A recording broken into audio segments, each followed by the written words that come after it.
My name is Dr. Stephen Gundry, author of the best-selling book, Dr. Gundry's Diet Evolution. And I'm here today to blow your mind. You see, over the last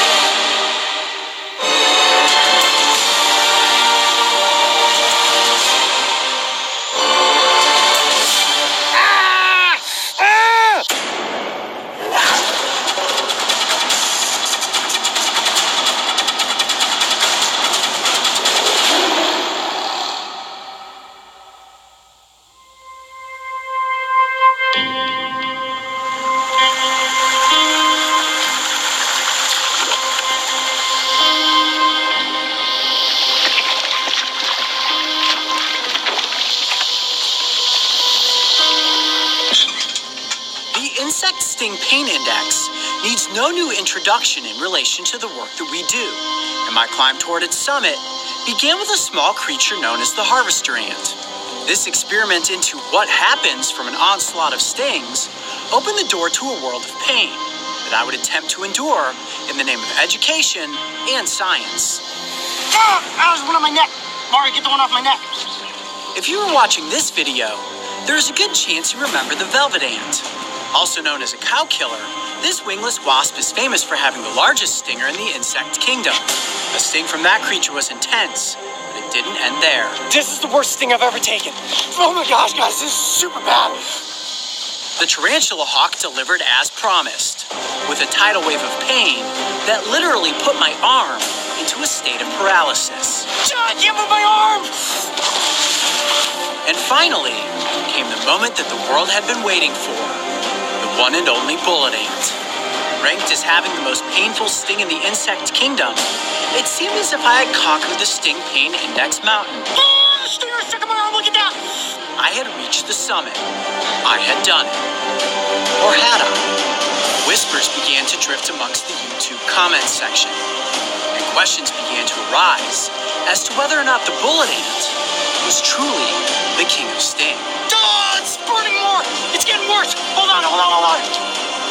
These whispers turned into a haunting echo. What about the warrior wasp? Coyote, have you heard about the warrior wasp? Are you going to...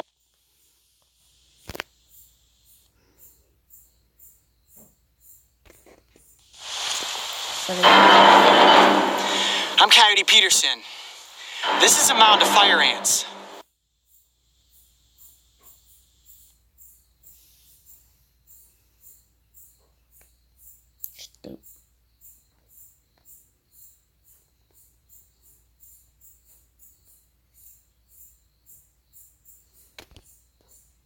Oh boy, here we go. Holy cow, that's a lot of stings already. Ah!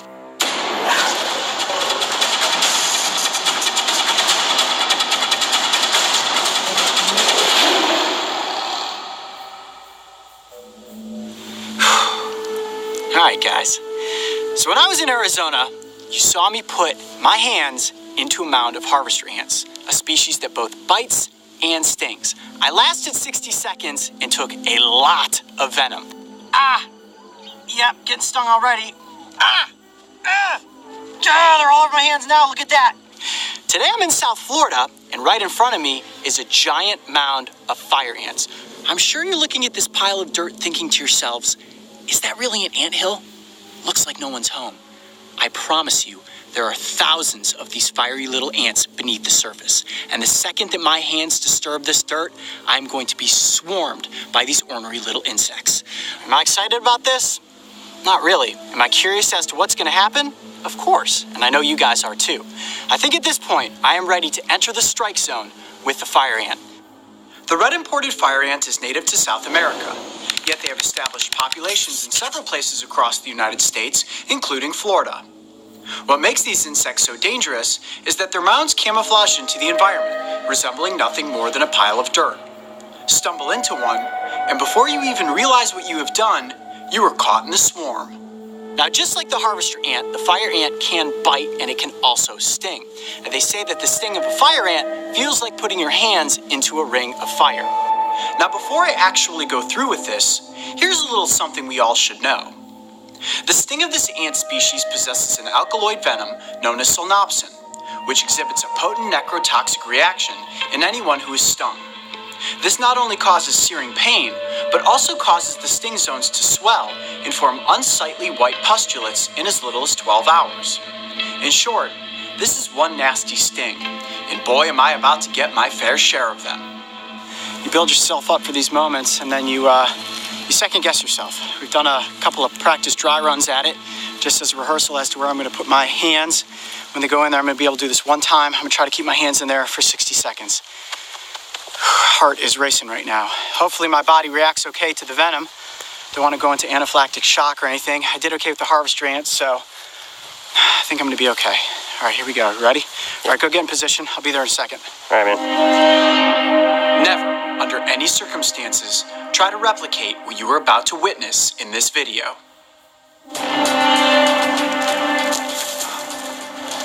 I'm Coyote Peterson, and I'm about to enter the strike zone with the fire ant. You guys ready? Your shot good? Yep. 1, 2, 3. Holy cow. Ow, ow, ow. Oh! Holy cow, that's a lot of stings already. Okay, I'm gonna have to take my hands out pretty quickly, guys.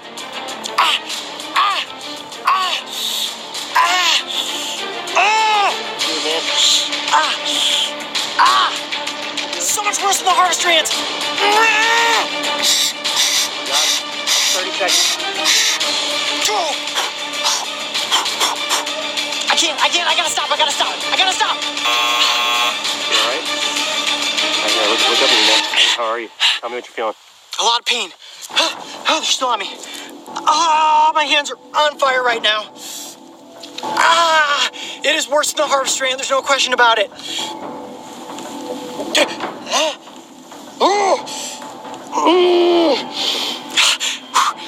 What's going through your mind right now? My hands feel like they're swelling right now. I feel like I'm still getting stung. Be one with the pain. Be one with the pain. Look at my veins are all swelling up. When a mound of fire ants is disturbed, thousands of them instantly swarm the invader. The attack comes from all sides, and as the ants bite and hold on with their mandibles, they use a stinger in their abdomen to inject the venom. Man, their points.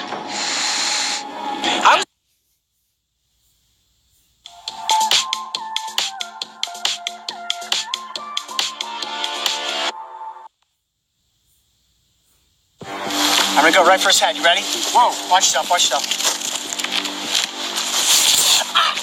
Hey, you got me.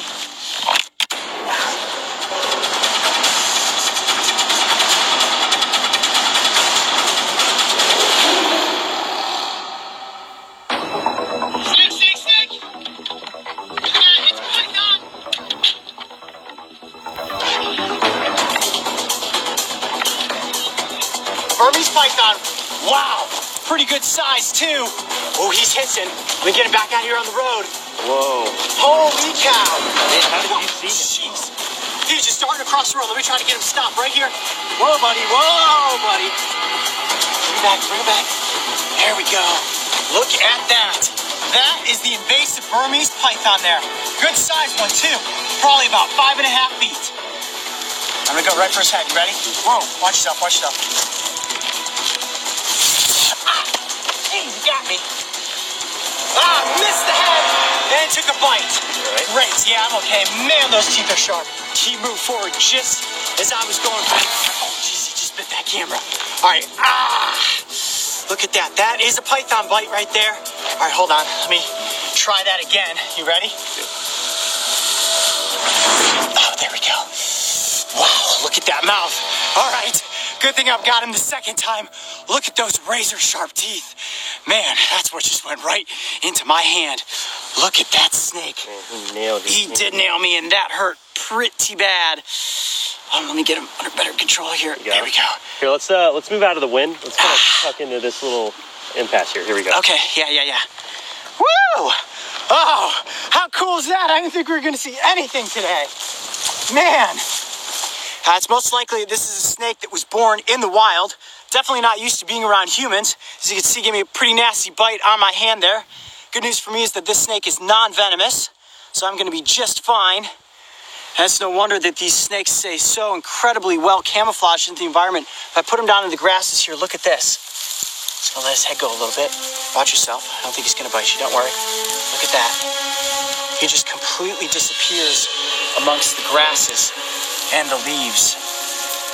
Holy cow. All right, let me pull him back a little bit there. Now, I can never recommend that you run out into the wild and just try to pick up a python like I did. As you saw, when I went for the grab behind the head, I was just a little bit short of the safe zone, and I ended up taking a bite.